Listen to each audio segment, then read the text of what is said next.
How would you help or advise someone who feels that way? Like, okay, like, you're saying I should be willing to be bad at an instrument for a while. I should be Right. willing to try surfing and look like an idiot and everyone's laughing at me on the beach, whatever.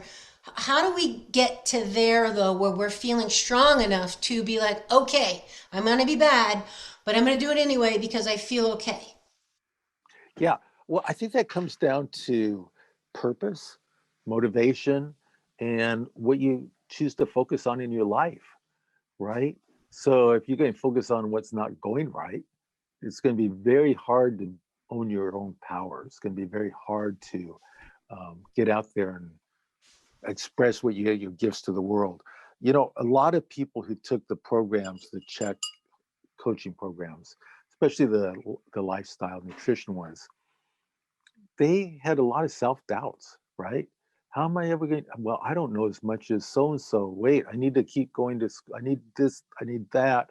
Oh, wait. I need to get a degree if I'm in this country or that one. And boy, I would tell them, I'd go, well, what you're learning right now in this class is it. Does your neighbor know that? Does your neighbor down the street? Does people in your social network, do they know this? Well, no. Well, doesn't that give you something to share with them that would be valuable? Yeah, but I don't know if I have this or that, right? So, gosh, if you have a friend and they have some challenges, you want to share what you know with them, right? You want to be listen to them. You want to listen to their challenges. You want to be compassionate and aware, and then you want to help with your feedback. Your feedback is what you know, what your knowledge is.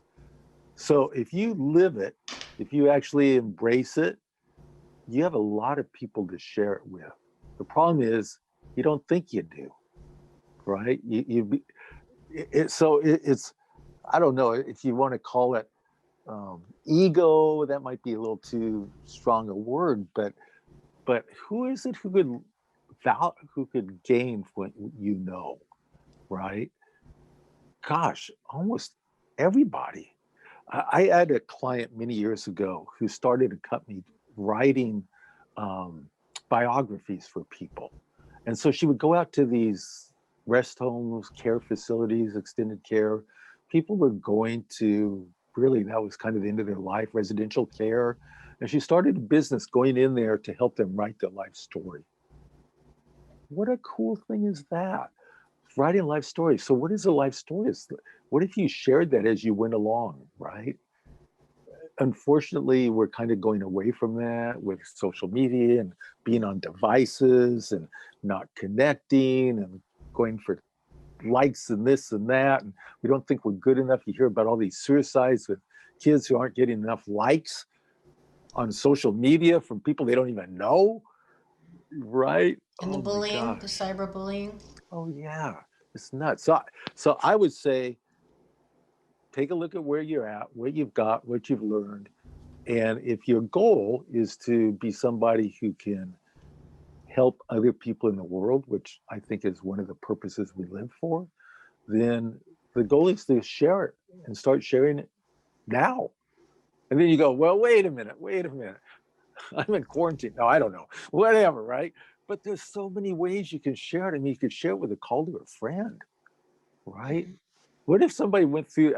I saw, years ago they used to, before Netflix and all this other stuff started up. There was a company that started, and you subscribe to it, and they would send you 2 movies a month that were positive, right? And they were often Awesome. kind of religious based, but well, that's good, right? And so they see these 2 movies. So I'm over at a friend's house.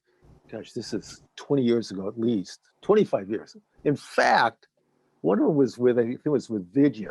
So we're sitting there watching, go over there and sent this video, and it's like this 7-minute video. And sitting there watching this, and you don't know what it's about. And you see this handwriting of this, very nice cursive writing, and it's a letter.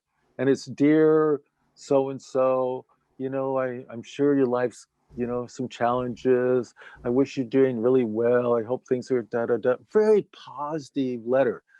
Folds it up, puts a stamp on it, licks it, walks out to the post box right in front of the house, drops it off, comes back in and flips through the phone book and sticks a figure in. These are randomly sent. Cool. Randomly sit. That's One of the awesome. one of the people I used to always tell people about a story. I was used to have a VW van.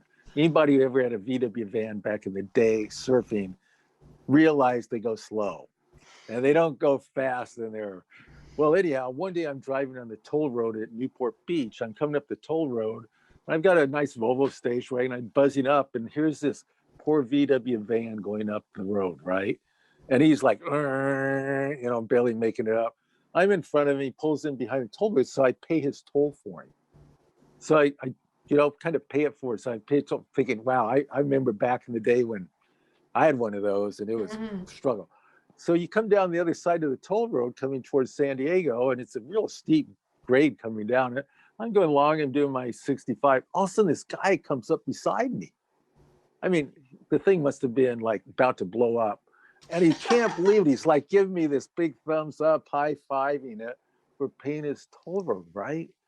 So, I mean, you can participate in so many ways every day. You always hear the story of saying thank you or being kind to somebody, which has become more crazy because of masks. They're taking away our ability to socially be engaged. Oh, it's so weird. But anyhow, one of the students in Australia came up and told me about the idea, what he called it, the silent monk. And so for him, and which I adopted, I think it's a great idea, is do something positive for somebody today or more than one, and you don't tell anybody about it, Hmm. right? Because once you start telling people about your good deeds, you've somehow taken it away from a good deed as into trying to get karmic points or whatever. And it really devalues it. So silent monk, what a concept, right?